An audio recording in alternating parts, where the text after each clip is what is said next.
Where are the mics? Order. Can we please get a roving mic?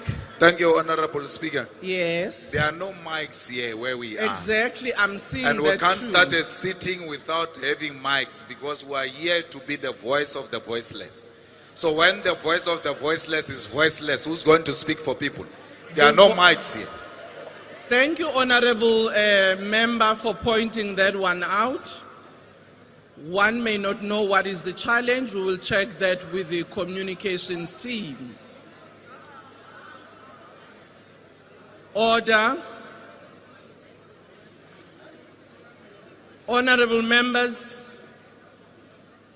for now, since there are no mics that are connected, which unfortunately had not been brought to our attention, we will try and utilize the roving mic where necessary.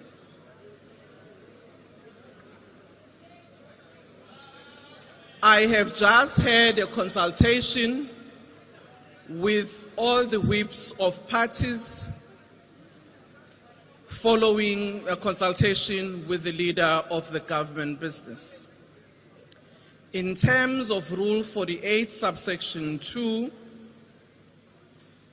we have decided to adjourn proceedings for a date to be determined by the programming committee.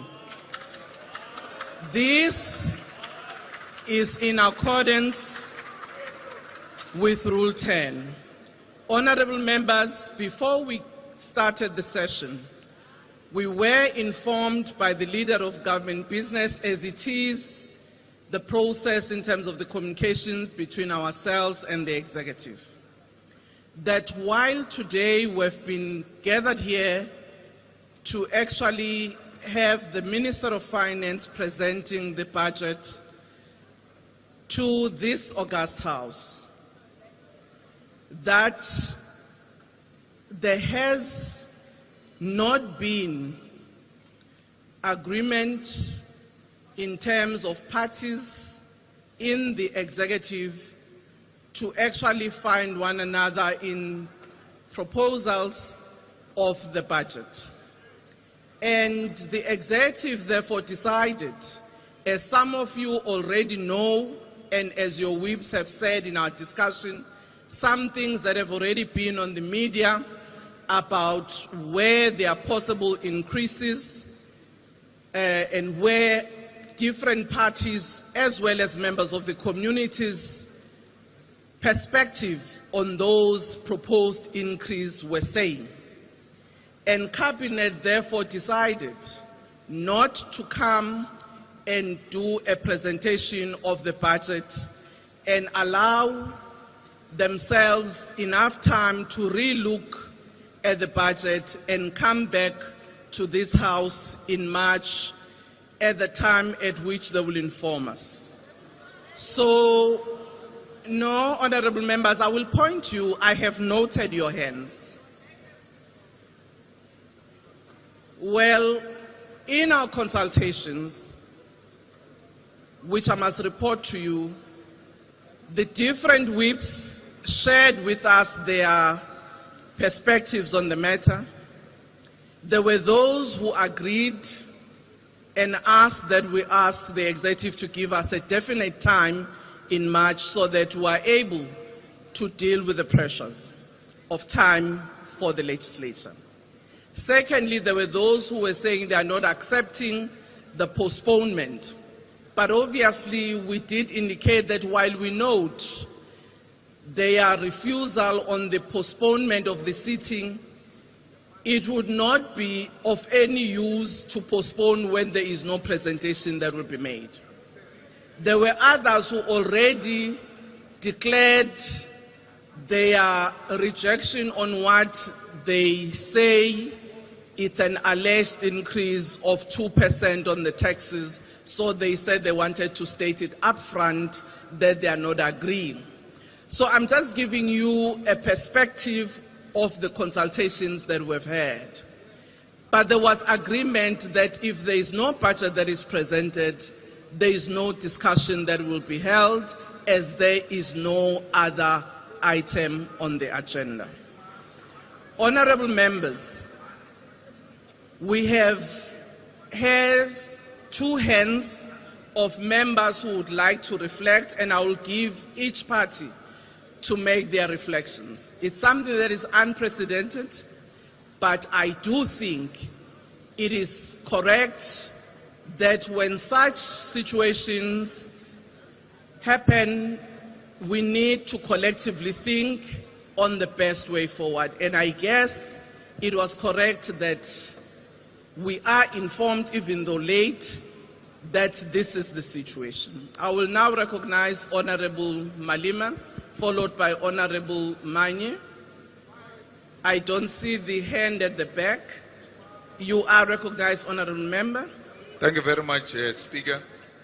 We must all know that this is unprecedented, and this is not a practice that we want to set for this Parliament. It is going to be your legacy, Speaker, that during your tenure, Parliament could not debate and adopt budget.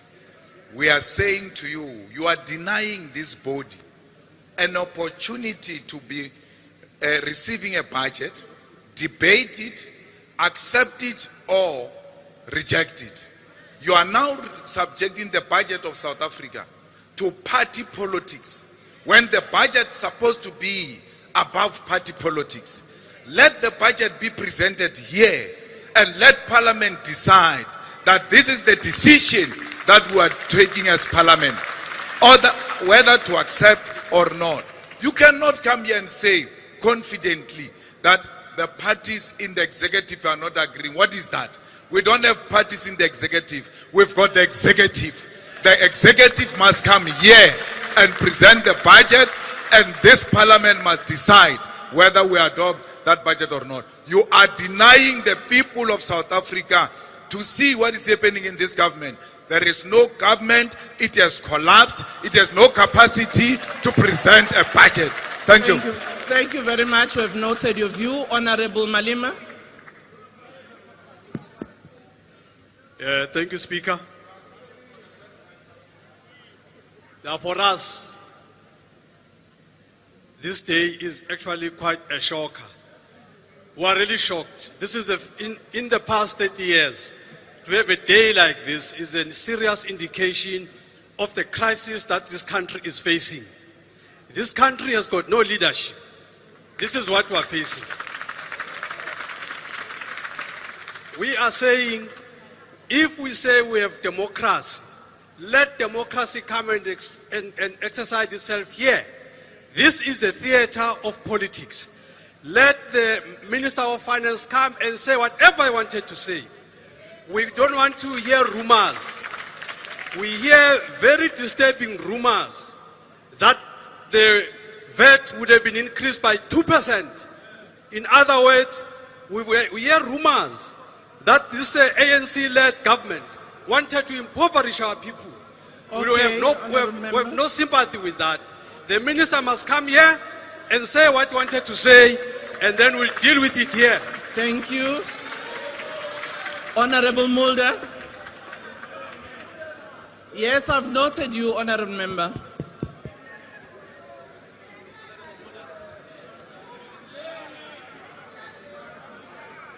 Order, Honorable Members. Let's allow other parties to express their views. Honorable Mulder. Honorable Speaker, this is not a time for cheap politicking. This is serious. It's the first time since the new democracy in 1984 that this has happened. But we also understand that the Government of National Unity is serious about South Africa and about the future. And because of that, we must understand that things could happen in terms of where more time is needed by the Minister of Finance to have these discussions and for the executive to discuss these things.